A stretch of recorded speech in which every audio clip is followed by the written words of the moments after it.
3위는 2006년 독일 월드컵 한국과 토고와의 경기입니다.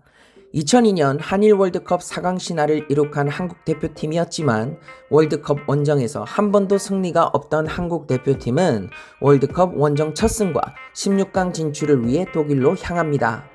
박지성, 안정환, 김남일, 이영표 등 2002 월드컵의 핵심 멤버들과 박주영, 백지훈, 김진규 등 어린 선수들이 어우러지며 큰 기대를 모았습니다. 월드컵 본선에 역사상 처음 진출한 토고는 당시 아스널에서 뛰는 아데바요르가 버티고 있었지만 월드컵 직전 갑작스러운 감독 교체와 제대로 된 평가전을 치르지 못하며 다소 약체라고 평가받고 있었습니다. 그러나 막상 뚜껑을 열어보니 토고도 만만한 상대가 아니었습니다. 전반 30분 토고에게 기습적인 선제골을 허용하며 흔들렸고 0대1로 뒤진 채 전반을 마무리하였습니다. 이후 후반 7분 박지성이 아크 정면으로 파고들며 반칙을 유도했고 토고 수비수는 레드카드를 받으며 퇴장당하였습니다. 그리고 후반 9분 이천수가 그림 같은 프리킥을 성공시키며 동점을 만들고 분위기를 순식간에 바꾸었습니다. 안정환의 가감한 중거리 슛까지 들어가며 2대1로 역전승을 거둡니다. 한국 대표팀은 이날 극적인 역전승을 거두며 1954년 스위스 월드컵 이후 52년 만에 월드컵 원정 첫 승을 기록하게 됩니다. 4위는 네덜란드 20세 이하 세계 청소년 월드컵 한국과 나이지리아와의 조별리그 2차전 경기입니다. 이 대회 이전에 열린 아시아 청소년 축구 대회에서 한국 청소년 대표팀은 박주영이 예선 첫 경기를 제외한 모든 경기에서 골을 성공시키며 한국을 우승으로 이끌었습니다.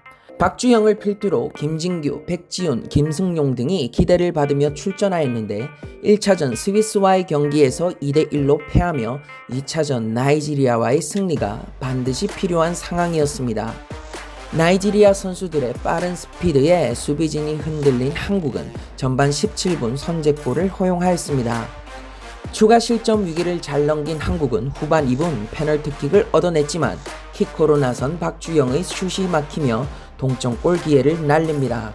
후반 막판까지 동점골을 위해 골문을 노리던 한국은 후반 44분 박주영이 정교한 프리킥 골을 성공시키며 동점을 만듭니다.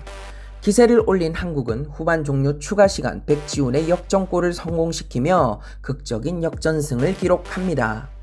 3위는 2010년 트리니다드 토바고에서 열린 17세 이하 세계 여자 청소년 축구대회 한국과 나이지리아와의 8강전 경기입니다.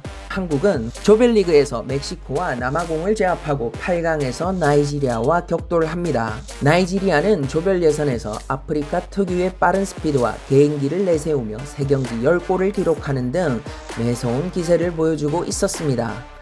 예상대로 나이지리아는 경기 초반부터 무섭게 몰아붙이며 우리 수비진을 위협하였고 경기 시작 10분 만에 2골을 성공시키며 달아납니다. 그러나 한국 대표팀은 당황하지 않고 차근차근 자신들의 플레이를 하기 시작했고 전반 14분 그리고 22분에 각각 골을 성공하며 동점을 만듭니다. 그러나 다시 골을 허용하며 3대2로 뒤진 채 전반이 마무리됩니다.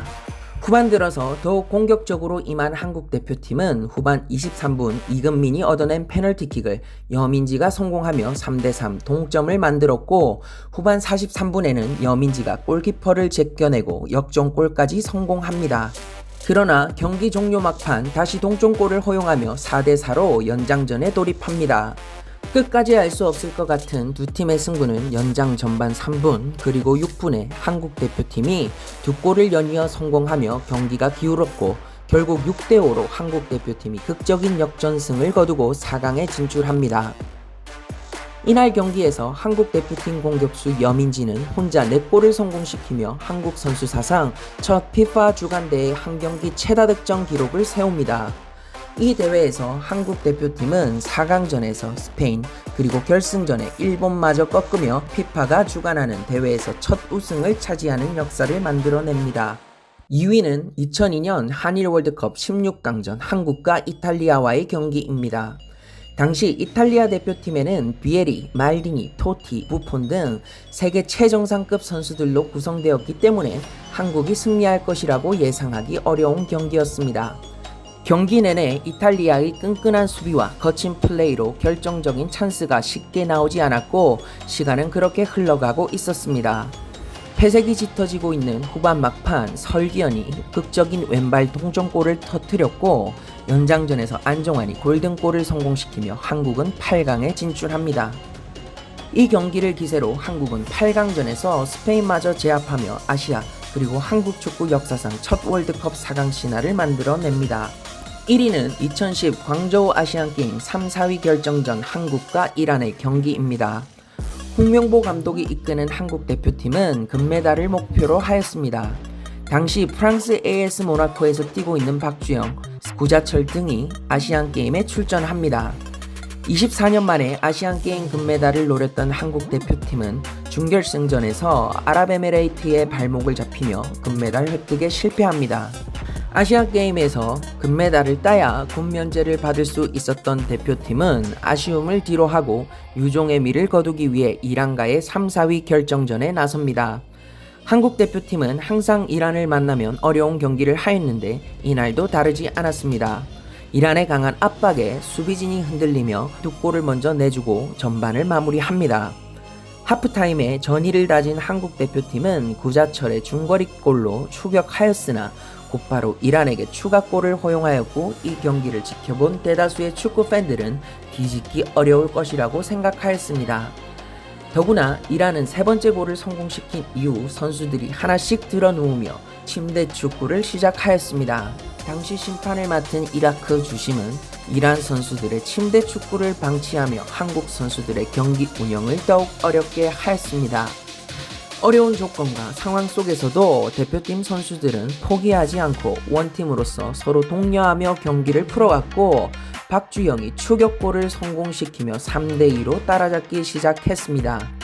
그리고 교체 투입된 19살의 지동원이 후반 종료를 앞두고 동점골 그리고 역전골까지 성공시키며 믿을 수 없는 4대3 대역전승이 완성됩니다. 월드컵 그리고 국제대회에서 선제골을 먹히거나 2골 이상을 실점하는 경우 그 경기를 뒤집는 것은 쉽지가 않습니다. 더구나 한 골이 팀의 운명을 가를 수 있는 토너먼트에서 실점을 하는 경우 선수들은 더욱 큰 심리적인 압박감과 긴장감을 갖게 되죠.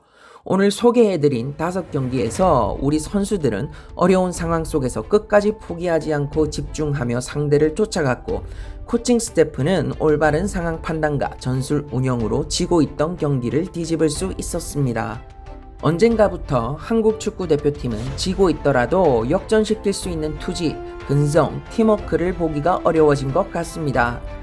선수들 개개인의 실력과 경험은 이전보다 높아졌지만 시대가 변함에 따라 대표팀이 주는 무게감이나 가치관 변화 그리고 대표팀 운영 환경 변화 등으로 예전에 비해 팀으로서 필요한 끈끈함은 조금 떨어지지 않았나 생각도 듭니다. 원팀으로 똘똘 뭉쳐 어떤 상황과 위기에서도 극복할 수 있는 팀워크, 정신력, 리더십을 더욱 갖추어 승리를 넘어 감동을 줄 수 있는 대표팀이 되길 기대합니다. 시청해주셔서 감사합니다.